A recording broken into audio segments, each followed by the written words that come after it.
Hello future doctors, welcome to our channel Ayurvedic future. तो आज हम पढ़ने वाले हैं अपना चैप्टर नंबर 6, जिसका नाम क्या है, तस्य अध्याय। तस्य अध्याय कौन सा नंबर है? Chapter number 6। इससे पहले अपन ने कौन सा चैप्टर पढ़ा था? अपन ने पढ़ा था मात्रा शीत्य अध्याय। उसमें अपन ने क्या देखा था कि जो आहार की मात्रा होती है वो अपन को कैसे करनी चाहिए, गुरु आहार किस मात्रा में करना चाहिए, लघु आहार किस मात्रा में करना चाहिए। और अपन ने देख लिया था कि कौन कौन से आहार विहार अपन को, धूमपान, नशय और अंजन, इन सब के बारे में अपन ने, दातुन, ये सब चीज़ें अपन ने पिछले चैप्टर में देख ली थी। आज अपन देखने वाले एक नया चैप्टर जिसका नाम है तस्य शीत्य अध्याय। ठीक है, तो सबसे पहले तो अपन को ये ध्यान रखना है कि ये कौन से चतुष्क में आ रहे हैं। तो अपन ने देखा था ना 1 to 4 चैप्टर किस में आ रहे थे? भेषज चतुष्क में। ठीक है, फिर 5 से 8 चैप्टर किस में आ रहे थे? स्वास्थ्य चतुष्क में। तो ये अपना छठा चैप्टर कौन से चतुष्क में आ रहा है? स्वास्थ्य चतुष्क।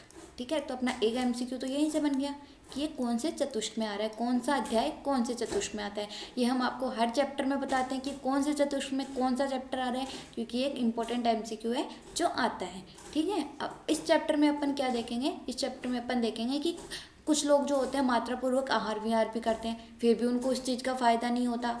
तो अपन देखेंगे कि इसका कारण क्या है। तो अपन को जो भी आहार विहार करना होता है वो हर ऋतु के अनुसार अलग आहार विहार होता है कि कौन सी ऋतु में किस प्रकार का आहार विहार अपन को करना चाहिए। ठीक है, तो अपन ये अपना चैप्टर स्टार्ट करते हैं जिसका नाम है तस्य शीत्य अध्याय।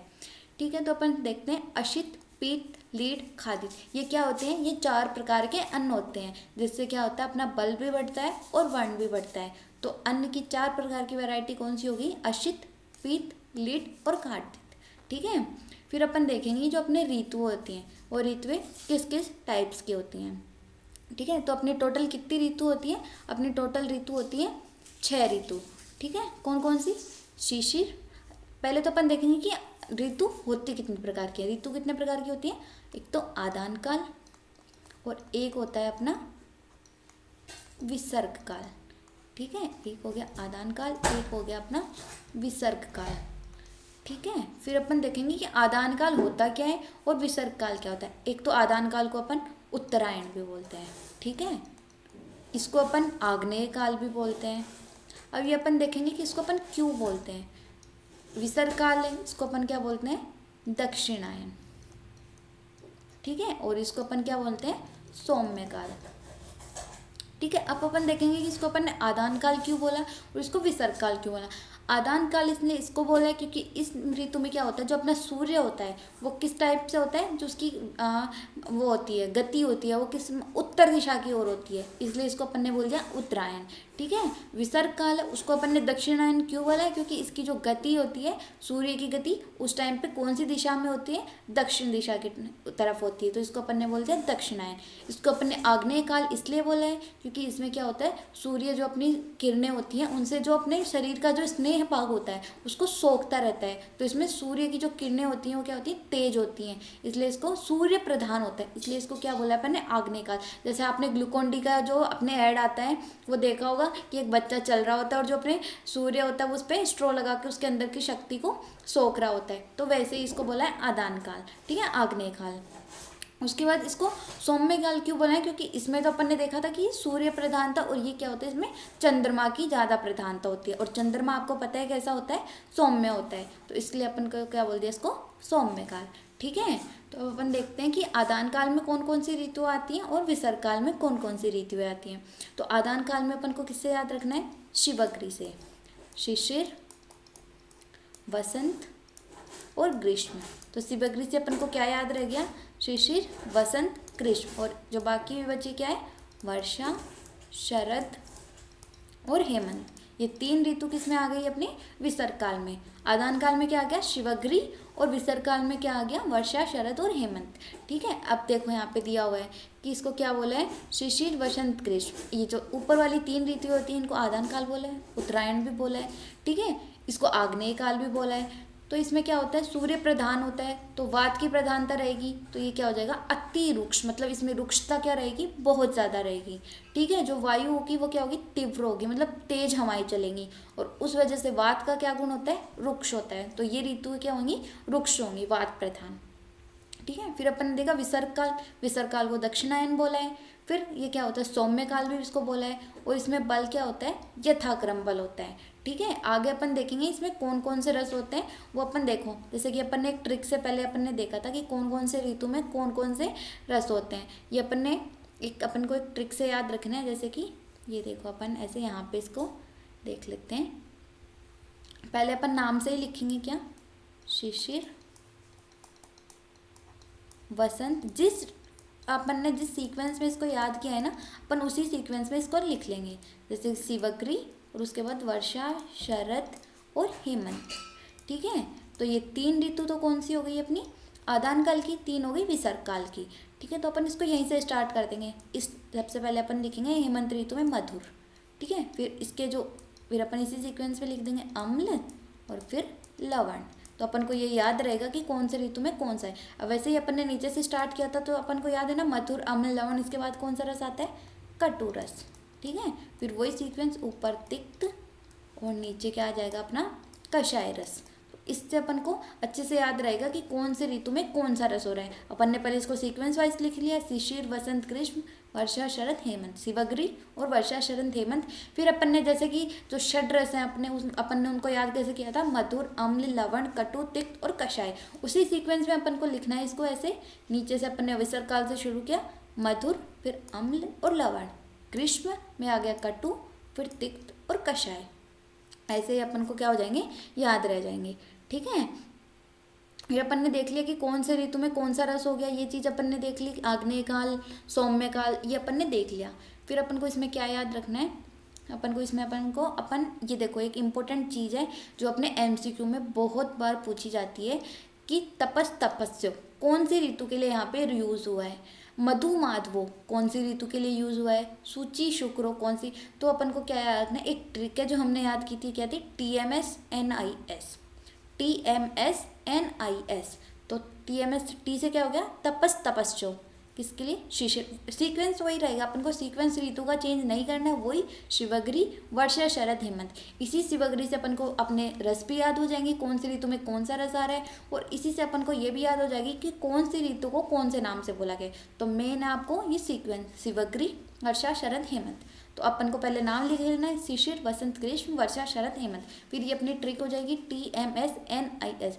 TMS से शिशिर में क्या हो जाएगा, तपस्तंपो, M से मधु माधवो, S से सूची शुक्रो, N से नभो नभस्यो, I से ईशो जजो, S से सहस सहस्यो। ठीक है, तो ये अपनी ट्रिक हो गई TMS NIS। इससे अपन को याद रखना है कि कौन सी ऋतु को क्या बोला है। अगर 5 नंबर में क्वेश्चन आता है अगर एक ऋतु का, तो उसमें भी आपको ये एक पॉइंट है ये लिखने पड़ेंगे कि इसको क्या बोला गया है, इसको कौन सी ऋतु, आदान काल, विसर्ग काल, किसमें इसको बांटा है, इसको अपन कौन सी तपस्यो, मधु माधवो कौन सी बोलते हैं, इसमें कौन से रस होते हैं, ये सब कुछ लिखेंगे तो ही अपन को वो 5 मार्क्स एक ऋतु में देगा, अदरवाइज नहीं देगा। ठीक है, तो आपको हर एक स्टेप लिखना है। ठीक है, इसके बाद अपन देखते हैं कि कौन से ऋतु में कौन से दोष की प्रधानता होती है। ठीक है, तो इसकी भी एक ट्रिक है, वही सबसे पहले अपन को यही सीक्वेंस याद रखना है कि शिवग्री, वर्षा, शरद, हेमंत। ठीक है, ये सीक्वेंस। फिर अपन इसमें क्या चीज़ याद रखेंगे, अपन को पहले याद रखना है जिस चीज़ का प्रकोप हो रहा है, हर कफ, अपन जैसे कफ, वात, पित्त, इन तीनों का प्रकोप कौन सी ऋतु में हो रहा है वो याद करेंगे। और ऊपर वाला अपन को संचय कर देना है, नीचे वाला अपन को वो प्रशमन कर देना है। तो ये अपन को इजीली याद हो जाएगा। तो जैसे शिवग्री, वर्षा, शरद, हेमंत। तो अब अपन देखेंगे कफ का प्रकोप कौन सी ऋतु में हो रहा है, वसंत ऋतु में। वसंत ऋतु में क्या हो गया, कफ का प्रकोप, तो इससे ऊपर वाली में क्या हो जाएगा, संचय, नीचे वाली में शमन। फिर अपन देखेंगे पित्त का प्रकोप। पित्त का प्रकोप कौन सी ऋतु में हो रहा है, शरद ऋतु में, ऊपर वाली में संचय, नीचे वाली में शमन। फिर अपन देखेंगे वात का प्रकोप। वात का प्रकोप कौन सी में हो रहा है, अपने वर्षा ऋतु में, तो ऊपर वाली में संचय, नीचे वाली में शमन। ईजी है, अपन को याद हो जाएगा। एक बार मैं फिर आपको बता रही हूँ, ये ट्रिक है, आपको इजीली याद रहेगा। सिर्फ अपन को कौन सी ऋतु याद रखनी है जिसमें प्रकोप हो रहा है, प्रकोप वाली याद करनी है, ऊपर वाली में संचय, नीचे वाली में शमन। कफ का प्रकोप कौन सी ऋतु में होता है, वसंत ऋतु में, ऊपर वाली में संचय, नीचे वाले में शमन। पित्त का प्रकोप कौन से में होता है, शरद ऋतु में, ऊपर वाले में प्रकोप, ऊपर वाले में संचय, नीचे वाले में शमन। वैसे ही वात का प्रकोप कौन से में हो रहा है, वर्षा ऋतु में, ऊपर वाले में संचय, नीचे वाले में शमन। ठीक है, इसीलिए आपको याद रह जाएगा। सीक्वेंस मेन है, मैं फिर आपको बोल रही हूँ, आपको सीक्वेंस याद रखना है, इससे आपको षड्रस भी याद हो जाएंगे, आपको इनका दोषों का भी याद हो जाएगा। ठीक है, फिर अपन देखते हैं बल। अपनी जो ऋतु होते हैं, कौन सी ऋतु में कैसा बल होता है। ठीक है, वही सीक्वेंस अपन को याद रखना है, शीत ग्रीष्म वर्षा शरद हेमंत। ठीक है, एक सीक्वेंस अपने बहुत सारे क्वेश्चन सॉल्व हो रहे हैं। तो अपन क्या देखेंगे, जो अपनी ऊपर की जो 2 ऋतु हैं, अपन ने जैसे कि देखा था शिशिर वसंत ग्रीष्म वर्षा शरद हेमंत, ये जो 2 ऋतु होती हैं अपनी फर्स्ट वाली और लास्ट वाली, इनमें क्या होता है, अपना बल क्या होता है, श्रेष्ठ बल होता है, अपना बल सबसे ज़्यादा होता है। फिर अपन देखेंगे, इन 2 को अपन ने ले लिया, फर्स्ट को और लास्ट को, फिर अपन लेंगे सेकंड फर्स्ट सेकंड लास्ट। इन दोनों में क्या होता है, अपना जो बल होता है वो क्या होता है, अपना बल मध्यम होता है। ठीक है, फर्स्ट में और लास्ट फर्स्ट दोनों में क्या हो गया, बल श्रेष्ठ हो गया, मतलब शिशिर में और हेमंत में बल क्या हो गया अपना, बहुत अच्छा। इसके बाद अपन सेकंड वाली देखेंगे, सेकंड फर्स्ट और सेकंड लास्ट, इसमें क्या हो गया, बल मध्यम हो गया। और ये जो बीच की 2 ऋतु होती हैं, इन दोनों में क्या होता है, हीन बल होता है, मतलब जो बल होता है वो सबसे कम होता है। तो शिशिर और हेमंत में बल श्रेष्ठ, फिर ऋतुओं में वसंत और शरद में क्या हो गया, मध्यम, और ग्रीष्म और वर्षा में क्या हो गया, एकदम हीन बल हो गया, मतलब बल की मात्रा सबसे कम हो गई। ठीक है, फिर अपन देखते हैं कि विसर्ग काल के विसर्ग काल का आरंभ तथा आदान काल के अंत में मनुष्यों के क्या होती है, दुर्बलता, तथा विसर्ग तथा आदान काल के मध्यम में बल क्या होता है, मध्यम। विसर्ग काल के अंत और आदान काल के आरंभ में बल क्या होता है, उत्तम होता है। मतलब यहाँ पे विसर्ग काल का खत्म हो रहा है और आदान काल क्या हो रहा है, अंत हो रहा है। इन दोनों का विसर्ग काल तो शुरू हो रहा है और आदान काल का क्या हो रहा है, अंत हो रहा है, तो उसमें मनुष्यों में क्या होती है, दुर्बलता रहती है। विसर्ग काल और आदान काल के दोनों के मध्यम में क्या होता है, बल मध्यम रहता है, और विसर्ग काल के अंत में और आदान काल का क्या हो रहा है, प्रारंभ हो रहा है, उसमें बल क्या होता है, उत्तम श्रेष्ठ। जो अपन ने क्या देख लिया था, ऊपर एक फ्लो चार्ट देखा था, उसमें अपन ने देख लिया था। ठीक है, ये श्लोक आप देख लेना, याद करो तो ठीक है, वरना आपको हिंदी तो याद करनी करनी है। ठीक है, फिर ये जो एक टेबल है, ये बहुत इंपॉर्टेंट टेबल है, जो हमारे पेपर होते हैं उसमें क्या होता है, ये 10 मार्क्स में या फिर 5 मार्क्स में तो कन्फर्म ही पूछी जाती है।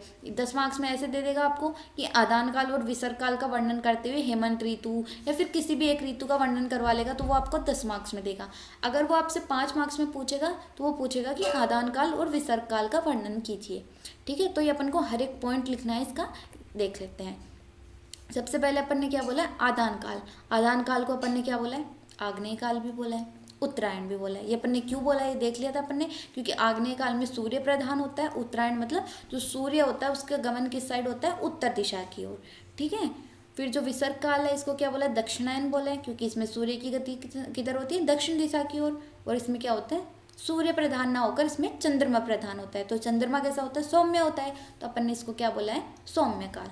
ठीक है, अब अपन इनके एक एक पॉइंट्स देखते हैं। अगर आपको 5 मार्क्स में आएगा तो आपको ये सब कुछ लिखना पड़ेगा कि कौन सी ऋतु होती है, इनमें कौन कौन से रस होते हैं, कौन कौन से इसमें बल होता है। ठीक है, तो अपन शुरू करते हैं। सबसे पहला पॉइंट क्या है, इसमें आदान काल में कौन कौन सी ऋतु आ रही है, वही शिवग्री, शिशिर वसंत ग्रीष्म। ठीक है, विसर्ग काल में कौन सी ऋतु आ गई, बची हुई 3 ऋतु, वर्षा शरद और हेमंत। ठीक है, फिर इसको माघ फागण चैत बैसाख जेठ आषाढ़, इनमें क्या आ गई, अपनी आदान काल की ऋतुएं। और जो श्रावण भाद्रपद क्वार कार्तिक अगहन पोष, इसमें कौन सी ऋतु आ गई, विसर्ग काल की ऋतुएं। ठीक है, फिर सूर्य क्या होता है, उत्तरायण होता है, आग्नेय होता है। अब सूर्य है तो वायु क्या हो जाएगी, अति रुक्ष हो जाएगी। ठीक है, चंद्रमा का जो बल होता है वो क्या रहता है, कम रहता है, मतलब क्षीण रहता है, क्योंकि इसमें सूर्य का जो बल है वो ज़्यादा रहता है, इसलिए इसको आग्नेय काल बोला था। ठीक है, सूर्य तथा वायु जगत का शोषण करते हैं। जो हमने आपको एग्जाम्पल बताया था, कौन सा, जो एक बच्चा होता है वो ग्लूकोन डी पी रहा होता है और सूर्य उसकी शक्ति को चूस रहा होता है, तो इसीलिए इसको क्या बोला है कि सूर्य और वायु क्या करते हैं, जगत का शोषण करते हैं। ठीक है, फिर क्या होता है, इसमें सूर्य दक्षिणायन में होता है, इसको सौम्य काल बोला है। इसमें वायु क्या होती है, अगर सौम्य है, चंद्रमा प्रधान है, तो वायु रुक्ष नहीं होगी। चंद्रमा का बल होता है क्योंकि सौम्य काल है, सूर्य का बल कम रहेगा। चंद्रमा को जगत को क्या बोला है, तृप्ति बोला है, क्योंकि वो उसका शोषण नहीं करता, सौम्य होता है, तो वो क्या करता है, तृप्ति करता है। ठीक है, फिर अपन ने इसमें रस की वो देख ली थी कि कौन सा रस होता है, कौन से, वो अपन ने ट्रिक देखी थी ऊपर शिवग्री में। फिर अपन ने देखा था कि मधुर, अम्ल और लवण। फिर अपन ने देखा था कटु, तिक्त और कषाय, ये अपन ने रस वहाँ पे देख लिए थे ऊपर। और इसमें अपन ने फिर देखना कि मनुष्य को यथाक्रम दौर्बल्य की, जो उसमें अपन देखेंगे आदान काल में उसको क्या होता है, अगर उसकी शक्ति सोख लेगा तो सूर्य क्या कर देगा, उसको दुर्बलता प्रदान कर देगा। तो इस ऋतु में क्या आ जाती है, दुर्बलता। और इसमें क्या होता है, बल की प्राप्ति होती है, क्योंकि जो सूर्य होता है वो सौम्य होता है, उससे अपन को क्या मिलता है, बल मिलता है। तो ये सारे पॉइंट्स आपको याद रखना है, ठीक है। आगे का अपन एक एक ऋतु कल अपन कंटिन्यू करेंगे कि एक एक ऋतु के बारे में अपन डिटेल में पढ़ेंगे कि एक ऋतु अगर 5 मार्क्स में 10 मार्क्स में आती है तो अपन को किस किस बेसिस पे कौन कौन से पॉइंट लिखने हैं, ठीक है। ये अपन ने आदान काल विसर्ग काल देख लिया, जो 5 मार्क्स या 10 मार्क्स में पूछा जाता है, और ये बहुत इंपॉर्टेंट है, ठीक है। आज अपन ने इसका इतना देखा है। अगर आपको कुछ नहीं समझ में आया हो तो आप हमें कमेंट सेक्शन में पूछ सकते हो। Okay, thank you, bye bye.